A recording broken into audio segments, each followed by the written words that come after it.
Muito boa noite a todos e todas, meus amigos e minhas amigas do Grupo Espírita Luz e Amor. Mais uma segunda-feira nos reunimos para o estudo do livro A Gênese, os milagres e as predições segundo o Espiritismo. Nós passamos pela Gênese planetária, tratamos aí do desenvolvimento do nosso globo terrestre, da formação e desenvolvimento do nosso globo terrestre. Passamos aí pela chegada das vegetais, depois dos animais, depois do princípio inteligente, né? Ou seja, os espíritos, nós mesmos, né? Chegamos aqui na Terra, habitamos esse planeta e ele, planeta, nos serve como um modo de desenvolvimento, né? É aqui que a gente tem os nossos embates, né? No bom sentido, né? Os encontros, é as oportunidades que nós temos de encontrar as nossas provas, as nossas expiações. É aqui que a gente tem a oportunidade de exercer o nosso trabalho, né, durante a nossa encarnação, para que a gente consiga atingir o objetivo, que é sair dessa encarnação, né, quando a gente desencarnar, um pouquinho melhor do que nós chegamos aqui, né? Na verdade, o máximo melhor que a gente conseguir, né? A gente nunca sabe qual que é a nossa data de retorno ao plano espiritual, por isso aí a importância da gente aproveitar as oportunidades que aparecem para nós. E uma delas é o estudo, né? Então, depois nós passamos pelo estudo dos milagres, é um estudo que a gente trabalhou aí o perispírito, trabalhamos os fluidos, e começamos a entender e a compreender que os ditos milagres de Jesus nada mais eram do que o exercício de faculdades de uma forma muito desenvolvida, né, que nós não dominamos como Jesus dominava, né, como o espírito de luz tem condições de se utilizar. Esse estudo é tão importante que eu também participo na IDEFRAN de um programa chamado Livro dos Espíritos em Destaque, e nessa semana nós estávamos estudando e um dos participantes levantou a bola justamente sobre isso, sobre essa parte dos milagres, a gente entender que o sobrenatural não existe, né? O que existe é que nós não dominamos toda a ciência, né? Então a gente acha que o que nós não entendemos é sobrenatural, quando na verdade, quando a gente vê algo que pareça sobrenatural, o que nós temos que fazer é justamente debruçar sobre aquilo, estudar e ter a humildade de entender que nós não temos o conhecimento de tudo. Depois que nós passamos pelos milagres, nós entramos nas predições. Está falando aí sobre as predições, né? Sobre as possibilidades de entender, compreender e saber o que vai acontecer no futuro. Kardec utiliza a analogia lá do homem que está em cima da montanha, que consegue ter uma visão ampla, em comparação ao homem que está trilhando um caminho que passa na montanha. Então, aquele que está no alto tem a visão ampla, consegue entender de forma mais aberta, né, de modo mais compreensível, e aquele que está no trajeto, não tendo essa visão, não consegue entender o que vem pela frente. Nós estudamos também aí que há alguns tipos dessas predições, uma que vem através do conhecimento, né, da técnica, de entender como as coisas vão se dar, pelo conhecimento dos fenômenos, que é aquele exemplo que a gente usa lá da toalha, né? Duas toalhas molhadas, uma na sombra, outra no sol. A gente sabe que a do sol seca primeiro, mas nós não estamos adivinhando o futuro, né? Nós estamos fazendo uma predição pelo nosso conhecimento técnico, de saber que o sol evapora a água, né? Então, tem essa possibilidade de predição.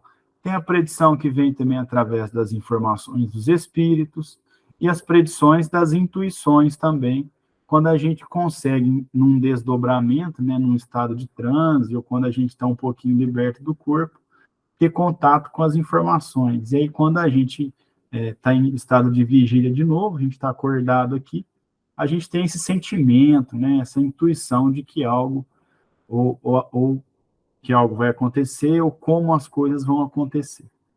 E aí, então, Kardec entra nessa leitura do Evangelho, né, da Bíblia, dos Evangelhos, né, e vai trazendo as predições dos Evangelhos. Então, nós já passamos por algumas, né, passamos pela ruína dos templos, aquela parte que Jesus fala, as pessoas próximas duvidavam dele, né, Ele fala que, não me lembro bem a frase que ele utilizava, mas querendo dizer que as pessoas de casa, as de perto, acabam duvidando mais da gente, né, do que as pessoas que estão de fora.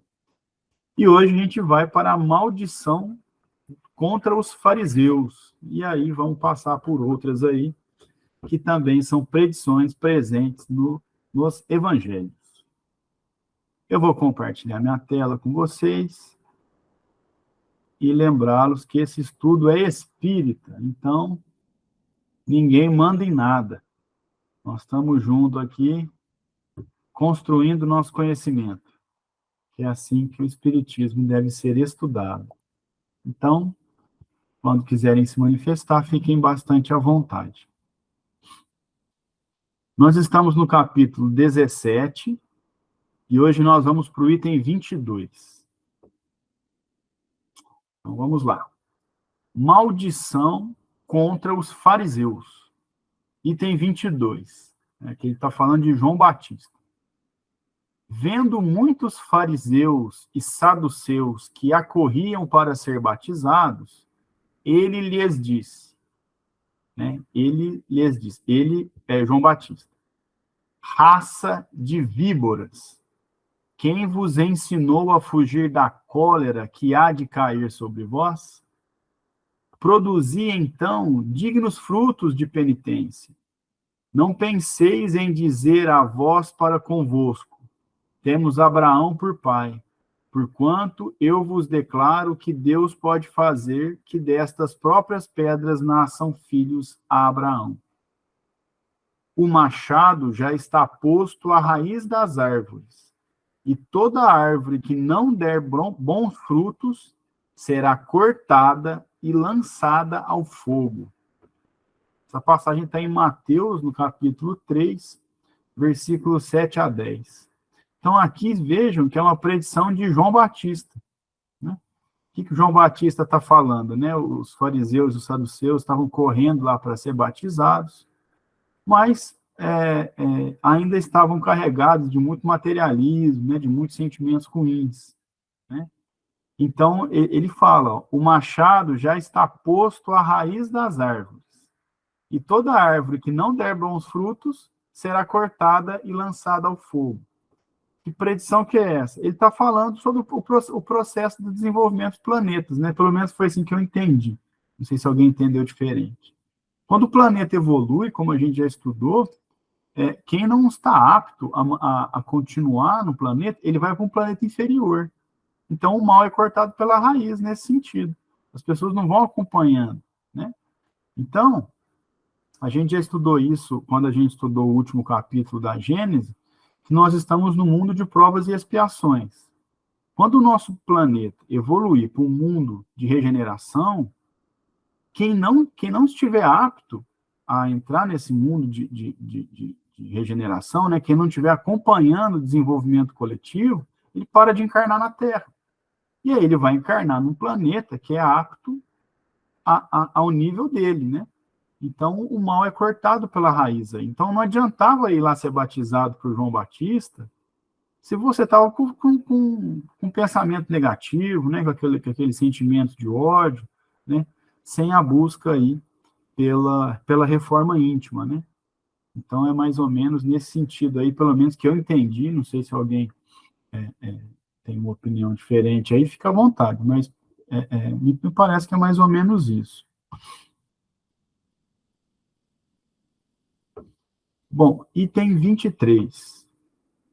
Ai de vós, escribas e fariseus hipócritas, porque fechais aos homens o reino dos céus. Lá não entrais e ainda vos opondes, né, no sentido de opor, a que outros entrem. Ai de vós, escribas e fariseus hipócritas, que a pretexto das vossas longas orações devorais as casas das viúvas. Tereis por isso um julgamento rigoroso. Ai de vós, escribas e fariseus hipócritas, que percorreis o mar e a terra, para fazer um prosélito Prosélito é quem é atraído e convertido a alguma crença, né? Então, ai de vós, escribas e fariseus, hipócritas, que percorreis o mar e a terra para fazer prosélito, né, o convertidos, e que depois de o haverdes conseguido, o tornais 2 vezes mais digno do inferno do que vós mesmos. Ai de vós, condutores de cegos, que dizeis, se um homem jura pelo templo, isso nada vale. Quem quer, porém, que jure pelo ouro do templo, fica obrigado a cumprir o seu juramento. Insensatos e cegos que sois, a qual se deve mais estimar, ao ouro ou ao templo que santifica o ouro? Se um homem, dizeis, jura pelo altar, isso nada vale. Mas aquele que jurar pelo dom que esteja sobre o altar, fica obrigado a cumprir o seu juramento. Cegos que sois, a qual se deve mais estimar, ao dom ou ao altar que santifica o dom? Aquele, pois, que jura pelo altar, jura não só pelo altar, como por tudo que está sobre o altar. E aquele que jura pelo templo, jura por aquele que o habita. E aquele que jura pelo céu, jura pelo trono de Deus e por aquele que aí se assenta. Ai de vós, escribas e fariseus hipócritas, que pagais o dízimo da hortelã, do endro e do cominho, a que tendes abandonado o que há de mais importante na lei, a saber, a justiça, a misericórdia e a fé. Vou parar aqui só um pouquinho para não ficar muito cansativo. Então, essa predição aqui é ai de vós, né, que estão aí preocupados com ouro, estão preocupados com dízimo, estão preocupados em pompas, né, em coisas luxuosas aí, e deixa de lado o verdadeiro ensinamento, que é justamente esse que ele colocou no final, a justiça, a misericórdia e a fé. Então, é uma predição. Por quê? Porque ai de vós, né? Se fosse falar para nós, né? Alguém vê a gente, às vezes, fazendo uma prece, ou dando uma palestra, ou fazendo alguma coisa, e que percebesse que a gente está fazendo por pura vaidade. Aí o que falaria para nós? Ai de vós, que está aí preocupado com a vaidade e que não está praticando o verdadeiro ensinamento do Espiritismo, né? Ou na época aqui, do pessoal lá que orava nos templos e tal, aí de vós que estão preocupados com ouro e com hierarquias, né, e com cargos poderosos, e estão deixando de lado os ensinamentos de Deus. Por que aí de vós? Porque a gente sabe que as pessoas que estão preocupadas com isso, com luxo, com dízimo, as pessoas que estão explorando os fiéis, as pessoas que estão com esse pensamento, com essas atitudes, vão pagar, vão ter a consequência do que eles estão fazendo. Tudo que a gente planta, a gente colhe. Então, o que a gente poderia dizer para alguém que está, por exemplo, incentivando as pessoas a cometerem crimes? Ai de vós. Porque lá na frente você vai ter que pagar por isso. É uma lei natural a causa e a consequência. Então, ai de vós, porque significa que essa pessoa vai sofrer, né? Então, é a predição nesse sentido. Bom, e aí ele continua assim, ó. Essas as coisas que deveis praticar, sem, contudo, omitirdes as outras. Guias cegos, que tendes grande cuidado em ecoar o que bebeis, por medo de coar o que bebeis, por medo de engolir um mosquito, e que, no entanto, engolis um camelo. Ai de vós, escribas e fariseus hipócritas, que limpais por fora o copo e o prato, e que estais por dentro cheios de rapina e impureza. Rapina é um roubo violento, né? Fariseus cegos, limpai primeiro o interior do copo e do prato, a fim de que também o exterior fique limpo. Ai de vós, escribas e fariseus hipócritas, que vos assemelheis a sepulcros caiados, que por fora parecem belos aos olhos dos homens, mas que por dentro estão cheios de ossadas de mortos e de toda espécie de podridão. Então, aqui ele continua, né, nessa predição. Ai de vós, né, que vai todo arrumadinho lá, né, todo bonitinho, corta cabelo, arruma roupa, vai todo bonitinho para o centro espírita, ou vai para a igreja, ou para algum lugar, mas que por dentro está desejando o mal para o amigo do lado, que está manifestando a inveja com quem está lá na frente, ou está criticando isso ou aquilo. Por que ai de vós? Porque é causa e consequência, né? Não adianta a gente aparecer, e nós temos muito mania disso, aparecer bonito para a sociedade, porque o que vale é o nosso sentimento, né? Não adianta a gente encontrar alguém e ser educado, mas no fundo está desejando mal para aquela pessoa, porque as consequências do que nós fazemos, nós colhemos. Então, o que a gente deseja, o que a gente emana de impureza, está dentro de nós. Então, a predição é nesse sentido, ai de vós. Fica à vontade, velhinha, pode falar. Então, na nossa reunião de sábado, as meninas, às vezes, os integrantes, sempre tem um ou outro justificando, normalmente por conta da família. O que eu digo sempre? Primeiro lugar, a família. Não adianta você ser bonzinho no centro, você tem que ser bonzinho em casa também. Então, sabe, sempre apoiando quem precisa faltar por algum motivo. Porque antes de ser espíritas, nós somos humanos, não é? E temos compromisso com nossas famílias, com os amigos. Perfeito, velhinha, é isso mesmo, né? Não adianta bater ponto no centro espírita todo dia e não passar tempo com a família, né? Não ficar com os nossos filhos, com os nossos familiares, com os pais, né? É justamente isso. Por isso que a gente não deve julgar as pessoas, a gente nunca sabe o que está acontecendo, né? Às vezes a pessoa está se apresentando muito bem, mas não está se comportando bem. E às vezes a pessoa não se apresenta tão bem, mas tem um comportamento 1000 vezes melhor que o nosso.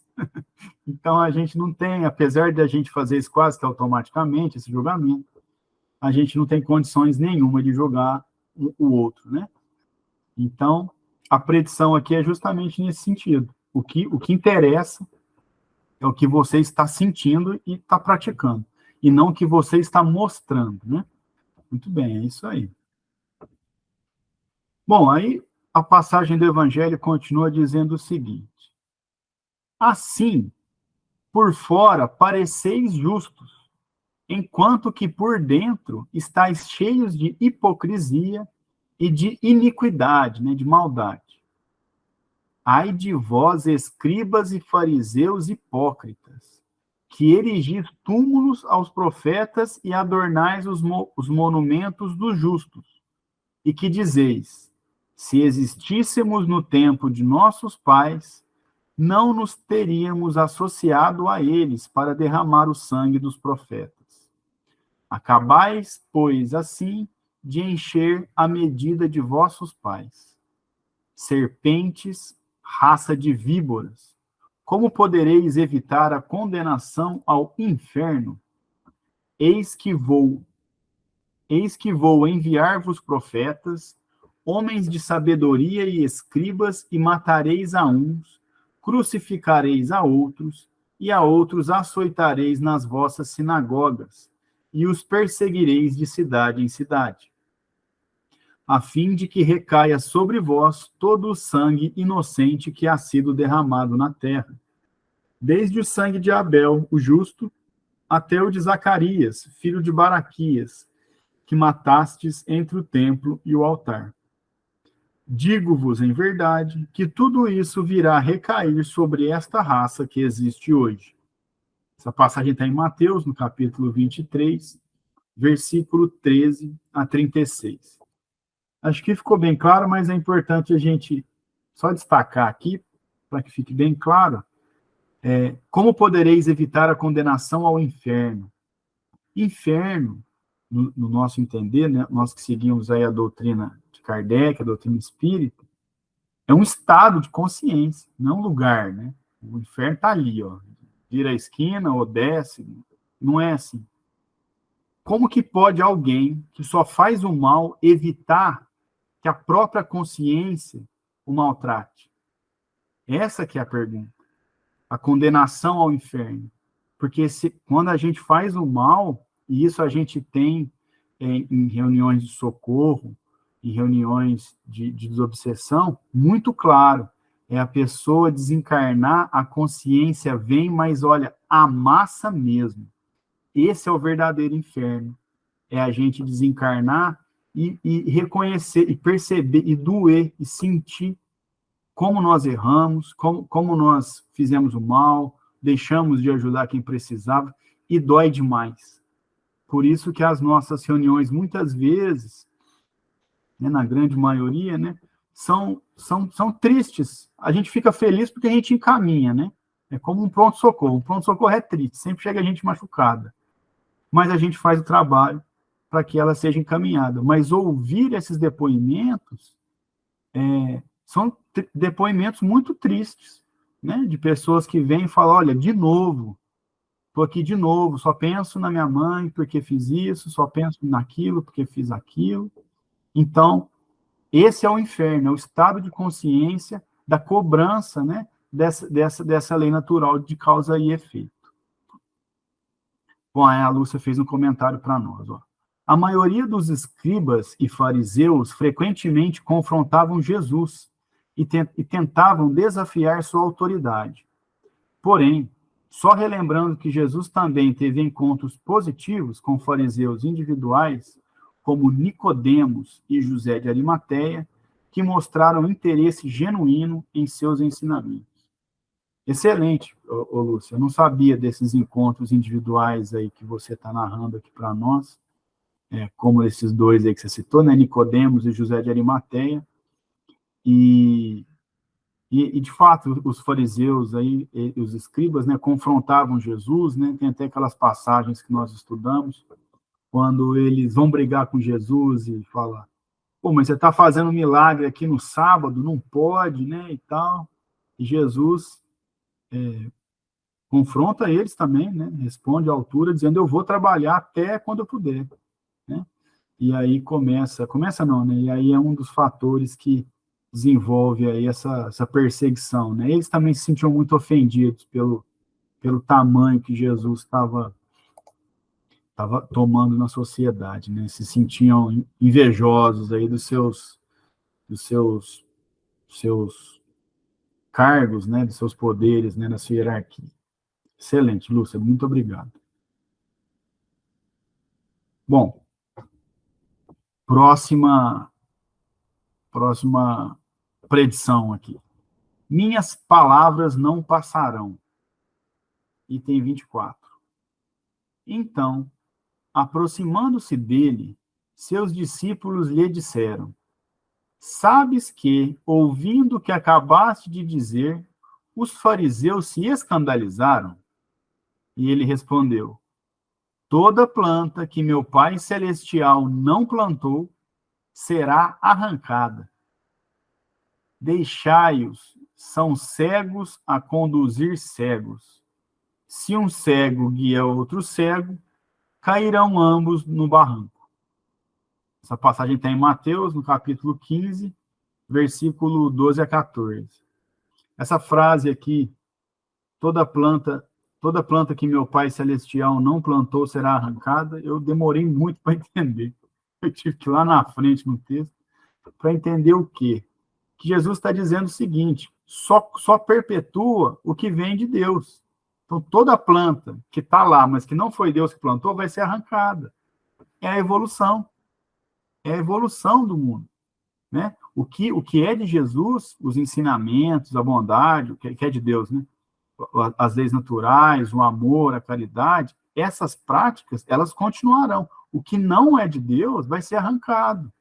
Então, às vezes a gente vê alguns líderes religiosos explorando e convencendo muitas pessoas para exploração mesmo, e confesso que gera uma revolta muito grande. Mas é bom saber essa frase, porque isso não dura, porque isso não é verdade. O que perpetua são os ensinamentos de Jesus, porque ele está falando de Deus. E o que não vem de Deus vai ser arrancado um dia, pela evolução da humanidade. Ana, fica à vontade.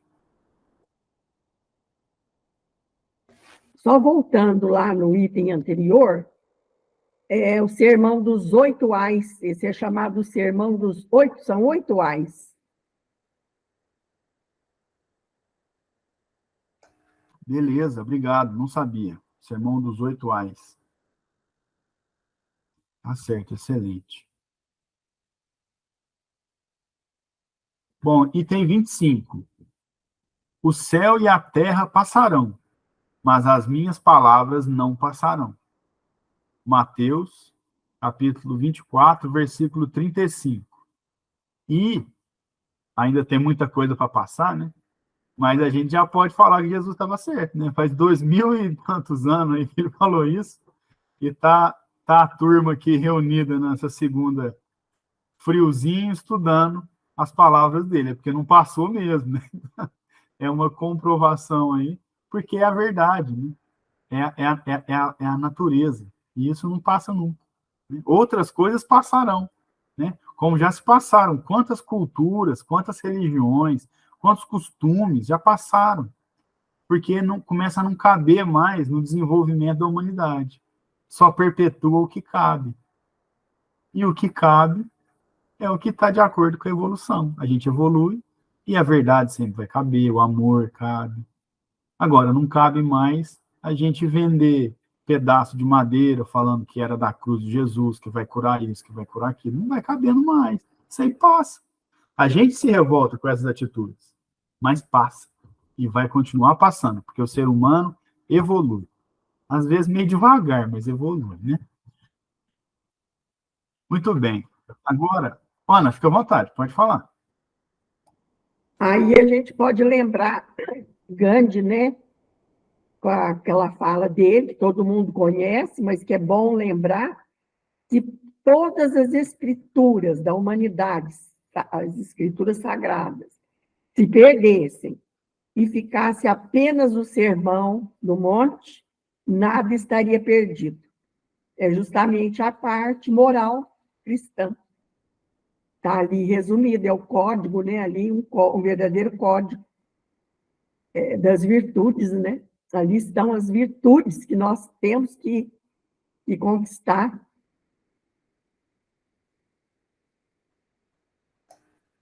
Exatamente, muito bem.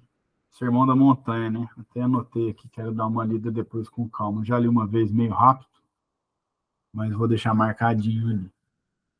Muito bem. Então, Kardec trouxe essas passagens, agora ele vai fazer uma explicação aí sobre essa frase de Jesus aí, que as suas palavras não passarão. Item 26. As palavras de Jesus não passarão, porque serão verdadeiras em todos os tempos. Resumiu aqui, ó, isso aqui, né, que a gente vai estudar tudo, claro, né, mas isso aqui já resume a obra, né? Por que não cabe mais, por exemplo, a gente tinha uma cultura há muito tempo atrás que as pessoas, quando cometiam algum crime, elas eram amarradas em cavalos, as partes do corpo, e os cavalos, cada um corria para um lado e destroçava as pessoas. Por que isso não tem mais? Porque não cabe. A gente evolui. Agora, o que é verdade sempre cabe. Sempre cabe. E como Jesus trabalhava com a verdade, sempre vai caber. Independente, mesmo quanto mais a gente evolui, mais próximo da verdade a gente chega. Então, ela nos acompanha e a gente vai entendendo ela cada vez melhor. Então, as palavras de Jesus não passarão, porque serão verdadeiras em todos os tempos. Ela era verdadeira antes, ela é verdade agora, e ela vai ser verdadeira daqui a 2.200 e tantos anos. Porque ela é verdade, ela é imutável. Né? O que muda é a nossa compreensão, mas ela continua sendo sempre verdadeira. E aí ele continua. Será eterno o seu código de moral, né? Que a Ana até citou aí, que tem lá no Sermão da Montanha. Será eterno o seu código de moral, porque consagra as condições do bem que conduz o homem ao seu destino eterno. mas terão as suas palavras chegado até nós puras de toda ganga e de falsas interpretações? Aí Kardec já entra o filósofo, né? O cientista. Ganga, eu procurei, não sei se alguém conhece esse termo, eu não achei exatamente o que é. Mas ganga parece que é alguma substância poluída, que depois ela precisa ser purificada, alguma coisa assim. Não sei exatamente. Mas ele está querendo dizer o seguinte: será que as palavras de Jesus chegaram puras? Caio, À vontade. a ganga é o cascalho, aquele cascalho que reveste o diamante, aquela capa, que ele chama ganga. Então, a ganga impura. A gente estuda isso em geografia. Obrigado. Então, a ganga, né, esse cascalho, ele deixa o diamante impuro, entre aspas, né? A gente tem que limpar ele reveste aí dentro tá o diamante. Uhum. Perfeito. Então, é esse sentido mesmo que ele está falando, né? Então, será que as palavras chegaram até nós puras, né, de ganga, né, limpas, vamos usar assim, sem sujeira, e de falsas interpretações? Olha que pergunta genial de Kardec, que até hoje a gente deve fazer. Porque a gente vê muitas pessoas pegando as palavras, o evangelho, de forma literal, como se ali tivesse uma verdade absoluta, no sentido gramatical, e não é assim que funciona. Né? Seja pela fala em alegorias, seja porque já foi traduzidas quantas vezes, né? Tem alguns evangelhos que não são reconhecidos, então isso é um trabalho para a ciência mesmo, né? Teve até uma palestra do Haroldo, se não me engano, no Luz e Amor, quando ele estava começando lá, que ele falou justamente disso, eu vi no YouTube, falando que a transmissão era oral, não tinha imprensa, né? Não era, imprimia, a Bíblia, o primeiro evangelho não era impresso, não, era falado. Então, será que nessas transmissões faladas não teve alguma modificação? Será que na tradução de idiomas para idiomas não teve uma interpretação dúbia? Né? A pergunta fica essa aí de Kardec. Fique à vontade, Ana, pode falar. É isso aí. Eu tenho um livro aqui, do Bart Ehrman, até já falei para vocês, ele é o maior estudioso de Bíblia, daquelas universidades famosas lá de Jerusalém, chama Bart Ehrman. Bart Ehrman. E ele fala o seguinte: o que Jesus disse e o que Jesus não disse. Então, tem muita coisa, porque ele diz o seguinte: os escribas, eles só sabiam, muitos deles não sabiam ler. Eles só sabiam copiar, escrever, fazer cópia. Então, aquilo que eles não entendiam, eles colocavam por conta deles. Às vezes, tinha uma ruptura no documento, um bicho que comeu o documento corroído pelo tempo, pelas traças, e, às vezes, amassado. Então, ficava um buraco lá. Ele completava de acordo com aquilo que ele queria. Tudo isso ele fez através de pesquisas, e ele fala no livro dele o que Jesus disse e o que Jesus não disse. Muito bom, a gente tem que ter isso em mente. Quando eu tenho um amigo que ele me falou que tem uma tradução da Bíblia que tem a palavra espiritismo. Como é que vai ter espiritismo na Bíblia, gente? O espiritismo é de 1860, a Bíblia, né? Foi da época de Jesus. Por causa de tradução, né? E é justamente uma parte que, acho que é do Velho Testamento, né? Que falava que não era para falar com os mortos, né?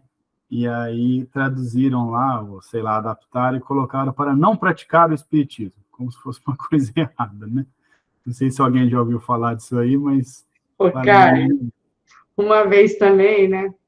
Tinha uma pessoa muito querida nossa, e que é evangélica. Eu acho que ela queria... Você gosta da pessoa, você quer tirar a pessoa do mal, né? Na cabeça dela, o espiritismo era... Aí, uma vez, dava várias coisas. Uma vez deu um livro, aí eu lia, eu lia todos. Falava, porque o espiritismo está na Bíblia. Aí eu pensei, igual você, mas como está na Bíblia, se nem existia, né? Então, inventa, né? Não é que traduz mal, não. É que põe de propósito mesmo, para poder... Mas valia a intenção da pessoa, né? Porque, segundo eles, quem era espírita ia arder no fogo do inferno. Ela gostava de mim, ela não queria que eu ardesse no fogo do inferno, né?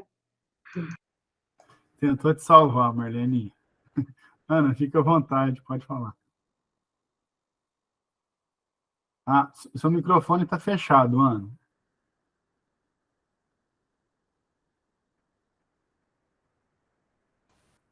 Aqui, ó, o que Jesus disse e o que Jesus não disse. Legal. Bart Ehrman. Quem mudou a Bíblia e por quê? Aqui, ó, era bom você ler, viu? Eu te recomendo. É muito interessante. Muito interessante. Olha lá, ó, a maior autoridade em Bíblia do mundo. Muito bom, tá anotado, Ana. Obrigado, viu? Então, é para a gente ter um senso crítico. Então, até que a gente precisa estudar, né? Então, veja que pergunta filosófica de Kardec. Terão as palavras chegado até nós puras, né, com falsas interpretações? E aí ele continua. Apreenderam-lhes o espírito todas as seitas cristãs? Porque está todo mundo estudando Jesus. E está todo mundo brigando, não é isso? Não estão um ofendendo o outro, né? Falando, você vai para o inferno, você não sei o quê. Então, o que está acontecendo? Né? E aí Kardec continua. Nenhuma as terá desviado o verdadeiro sentido em consequência dos preconceitos e da ignorância das leis da natureza? Olha que outra pergunta digna de um cientista avançado. Será que a gente não interpretou errado na época, por preconceito e por não conhecer as leis da natureza? Vou citar um exemplo simples que nós estudamos aqui. As ressurreições.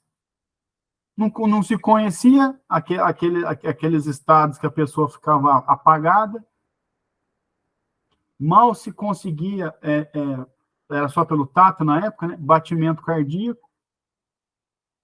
Então, se a pessoa aparentemente não tinha um batimento cardíaco e que depois de uma imposição de mão de Jesus levantava, o que a nossa ignorância dizia? A pessoa morreu e viveu de novo.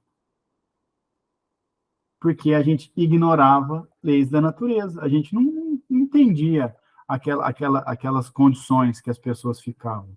Agora, conhecendo as condições delas, conhecendo cada vez mais o magnetismo, a gente já vai interpretar de outra forma.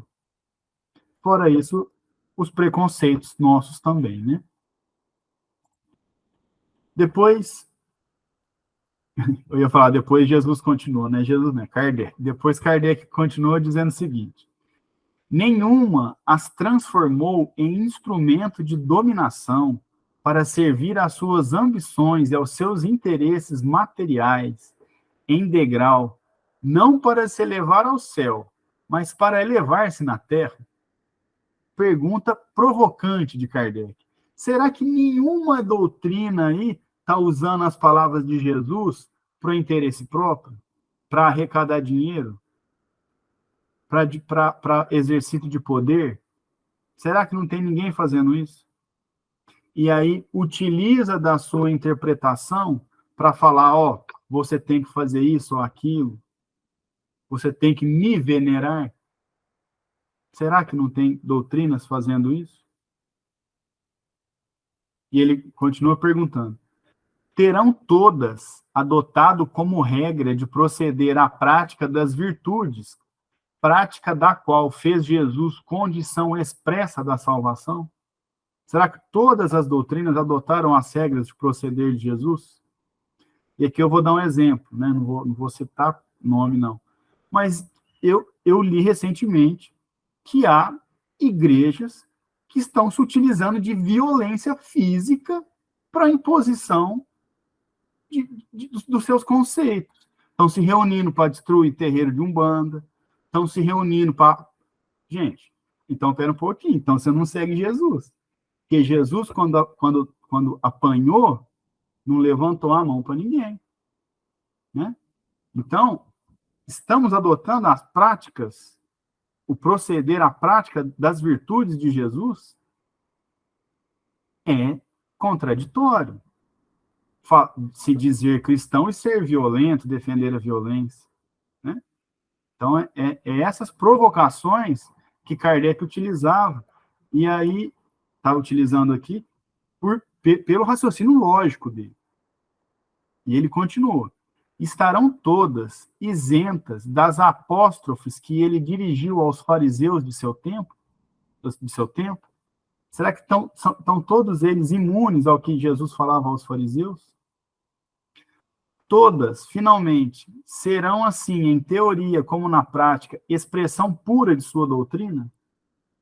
Se a gente pegar as práticas dessas doutrinas, a gente tem que observar, tá praticando exatamente o que Jesus disse? E essa pergunta, né, eu tô citando aí algumas práticas religiosas, né, que a gente entende que não está de acordo com as práticas de Jesus, mas serve individualmente também, né? Isso serve para nós mesmo. É claro que ninguém aqui vai conseguir seguir os passos de Jesus, né? Uma vez eu vi um palestrante falando assim, quando você estiver na dúvida, pensa o que Jesus faria.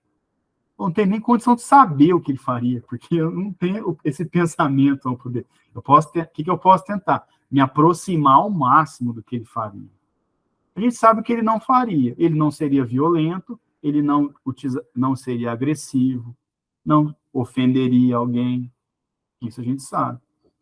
Então, nessas provocações de Kardec sobre que as palavras de Jesus não passarão, é aí que ele está nesse momento falando das doutrinas, que tantas doutrinas que dizem que seguem Jesus, mas que praticam exatamente o contrário do que ele pregava.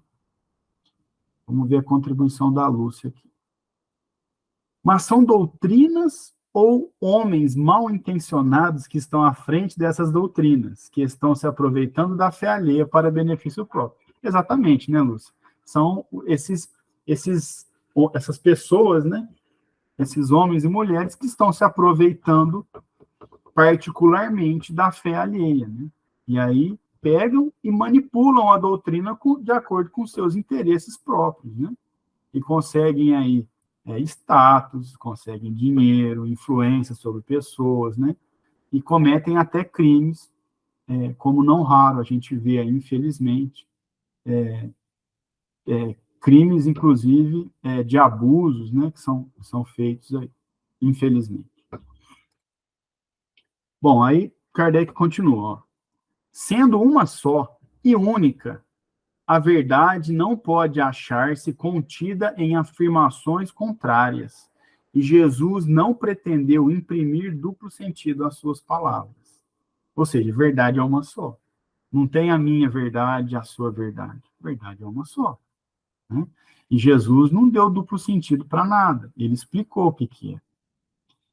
Então ele continua. Se, pois, as diferentes seitas se contradizem, se umas consideram verdadeiro o que outras condenam como heresias, impossível é que todas estejam com a verdade. Não está todo mundo com a verdade. Pô, se estão se agredindo, se estão se ofendendo, apontando o dedo, falando, o que você está fazendo, você vai para o inferno. Então, como é que está com as duas com a verdade? Isso não pode, não faz sentido. Isso é um raciocínio lógico, um exercício de raciocínio lógico. E Kardec diz, se todas houvessem aprendido o sentido verdadeiro do ensino evangélico, todas se teriam encontrado no mesmo terreno, e não existiriam seitas. Ou seja, estaria todo mundo junto. Aí ele continua. O que não passará é o verdadeiro sentido das palavras de Jesus. O que passará é o que homens construíram sob o sentido falso que deram a essas mesmas palavras. Isso aqui é lindo. O que ele está falando? A palavra de Jesus não vai passar. Isso não passará. O que passará? O entendimento que os homens deram. As doutrinas que os homens criaram. Porque o homem que criou. E criou com interesses próprios. Então, como eu disse, dei o exemplo aí de vender madeira, falando que é da cruz de Jesus. Isso vai passar um dia. Isso vai passar. Jesus ter sido crucificado não passa, porque foi o que aconteceu. E o ensinamento que ele deu até no momento que estava sendo assassinado, não passará. O que passa são as doutrinas, e várias já passaram, várias outras passarão. E o que fica é as verdades trazidas pelas palavras de Jesus. Fica à vontade, Ana, pode falar. Então, lá no Evangelho, tem uma lição, tem um item lá que complementa isso aí. Fora da igreja não há salvação, Kardec tira de lado. Fora da verdade não há salvação, também fica de lado. Porque cada um vai querer ser dono da verdade. E cada igreja vai querer se arvorar e ser melhor do que a outra, como acontece, né? Então, qual é a proposta? Fora da caridade não há salvação. Exatamente. E é aí que a gente fala, aonde é que cabe caridade? Em qual religião? Todas.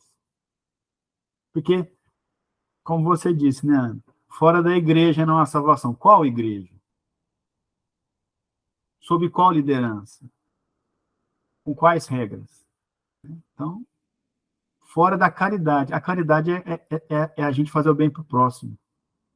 Isso aí cabe em qualquer lugar. Isso não tem dono, isso não tem rótulo, né? Isso não tem etiqueta. Só faz caridade quem é assim. Não. Caridade cabe em qualquer lugar, por qualquer pessoa, né, de qualquer modo. Por isso que, sendo uma verdade, ela não passará. Né? Exatamente isso. Né? O que vai passar é o sentido falso, né? Aqui nas palavras de Kardec, é o sentido falso que nós, seres humanos, demos às palavras de Jesus. O que vai ficar são a sua palavra, né, que reproduz a verdade, e não as interpretações que nós damos a ela. E para terminar essa parte, Kardec diz o seguinte: tendo por missão transmitir aos homens o pensamento de Deus, somente a sua doutrina, em toda a pureza, pode exprimir esse pensamento. Por isso foi que ele disse: toda planta que meu Pai Celestial não plantou será arrancada. Né? Então, quando eu falei lá no começo que eu não tinha entendido essa frase direito, eu fui lendo, falei, uma hora eu tenho que entender, senão eu estou lascado já. Né? Aí eu encontrei aqui essa explicação final aqui de Kardec. Por isso, porque o que vai ser arrancado? Essas doutrinas, essas interpretações, né? Ou será que homem é melhor que mulher? Porque tem religião que fala isso. Isso vai passar, a gente vai evoluir, a gente vai entender que todos somos espíritos, que não tem diferença. Como eu disse, citei o exemplo aí de doutrinas que utilizam de violência física. Vai passar, isso não faz sentido nenhum, não está dentro da ordem. Aí é a parábola do joio e do trigo, né, Caio? Exatamente. O joio vai ser arrancado quando os dois amadurecerem para diferenciar bem um do outro, porque são muito parecidos, e atear fogo, né? Exatamente, vai conseguir separar o que está certo e o que está errado. Isso é natural. A evolução do ser humano vai fazer isso. Nós vamos compreendendo, nós vamos vendo, gente, isso é um absurdo. E aí essas práticas vão diminuindo até acabarem. Né? Gisele contribuiu dizendo o seguinte: ser espírita no centro espírita é fácil. Ser espírita em casa, no trabalho, na sociedade, esse sim é difícil. É verdade, né? E aí no centro espírita... Foi o que a gente discutiu sexta-feira, no nosso estudo lá do Obras Póstumas. a respeito disso aí. Porque, primeiro, nós intelectualizamos, depois é que vem a moral. É lógico que quanto mais cedo nós começarmos a colocar em prática os ensinos, melhor para nós. Mas lá no próprio Livro dos Espíritos fala, o progresso intelectual vem primeiro, tanto individual como coletivo. Depois é que vem o progresso moral. Perfeito. O progresso intelectual prepara o indivíduo para o progresso moral. Quanto mais cedo a gente puder conseguir colocar em prática os dois concomitantes, melhor, né? Melhor para nós. Mas é difícil. É o que a Gisele falou aí. A prática é que é difícil. Você falar bonito, maravilhoso, é uma coisa maravilhosa, mas e a prática? Exatamente, é isso aí. A gente tem que primeiro entender o que está acontecendo, para depois a gente internalizar, e como você bem colocou, né? Essa é a separação aí do joio e do trigo. Né? A gente entender o que Jesus ensinou é o primeiro passo. Né? Então, Jesus ensinou o quê? Todo mundo é igual. Tá? Deu para entender? Deu. Não é que é cara que não vai chegar perto de mim, não. Aqui é povinho lá. Então, pera um pouquinho, acho que você não entendeu. Vamos estudar de novo. Até entender. Né? O brincadeira também que eu ouvi outro dia é assim, todo mundo é igual, mas uns são mais iguais que os outros. Não, então não é todo mundo igual, né? Se todo mundo é igual, é todo mundo, sem diferença nenhuma. É aí que a gente vai evoluindo, né? Então, essa passagem aí, que as palavras de Jesus não passarão, fica aí entendimento dessa frase, que toda planta que meu Pai Celestial não plantou, será arrancada. Ou seja, só vai ficar a verdade e aquilo que a gente construiu, né? Para interesses próprios, né? Que o ser humano é muito egoísta, né? Para interesses próprios, seja por bens materiais, vaidade, ou algo do tipo, isso vai passar, porque nós vamos evoluindo, é uma lei natural. A gente estudou também que não dá para parar a evolução, né? Kardec até faz uma comparação que é tentar parar a evolução é a mesma coisa que você tentar segurar uma onda do mar jogando pedra. A pedra até atinge, mas ela vai te engolir do mesmo jeito. Não vai adiantar nada. Você vai gastar energia à toa.